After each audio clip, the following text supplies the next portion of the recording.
بسم الله الرحمن الرحيم والنجم إذا هوى ما ضل صاحبكم وما غوى وما ينطق عن الهوى إن هو إلا وحي يوحى علمه شديد القوى ذو مرة فاستوى وهو بالأفق الأعلى ثم دنا فتدلى فكان قاب قوسين أو أدنى فأوحى إلى عبده ما أوحى ما كذب الفؤاد ما رأي أفتمارونه على ما يلي ولقد رأيه نزلة أخرى عند سدرة المنتهى عندها جنة الماوى إذ يغشى السدرة ما يغشى ما زاغ البصر وما طغى لقد رأى من آيات ربه الكبرى أفرأيتم اللات والعزى ومناة الثالثة الأخرى ألكم الذكر وله الأنثى تلك إذا قسمة ضيزى إن هي إلا أسماء سميتموها أنتم وآباؤكم ما أنزل الله بها من سلطان إن يتبعون إلا الظن وما تهوى الأنفس ولقد جاءهم من ربهم الهدى أم للإنسان ما تمنى فلله الآخرة والأولى وكم من ملك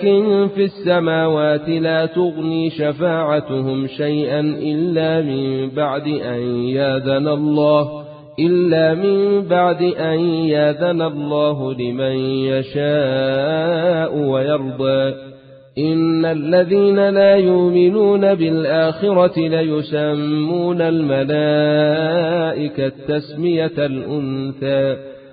وما لهم به من علم إن يتبعون إلا الظن وإن الظن لا يغني من الحق شيئا فأعرض عمن تولى عن ذكرنا ولم يرد إلا الحياة الدنيا ذلك مبلغهم من العلم إن ربك هو أعلم بمن ضل عن سبيله وهو أعلم بمن اهتدى ولله ما في السماوات وما في الأرض ليجزي الذين أساءوا بما عملوا ويجزي الذين أحسنوا بالحسنى الذين يجتنبون كبائر الإثم والفواحش إلا اللمم إن ربك واسع المغفرة هو أعلم بكم إذ أنشأكم من الأرض وإذ أنتم أجنة في بطون أمهاتكم فلا تزكوا أنفسكم هو أعلم بمن اتقى أفرأيت الذي تولى وأعطى قليلا وأكدى أعنده علم الغيب فهو يرى أم لم ينبأ بما في صحف موسى وإبراهيم الذي وفى ألا تزر وازرة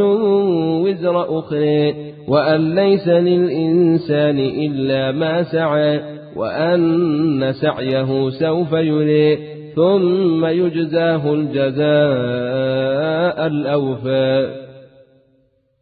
وأن إلى ربك المنتهى وأنه هو أضحك وأبكى وأنه هو أمات وأحيا وأنه خلق الزوجين الذكر والأنثى من نطفة إذا تمنى وأن عليه النشاءة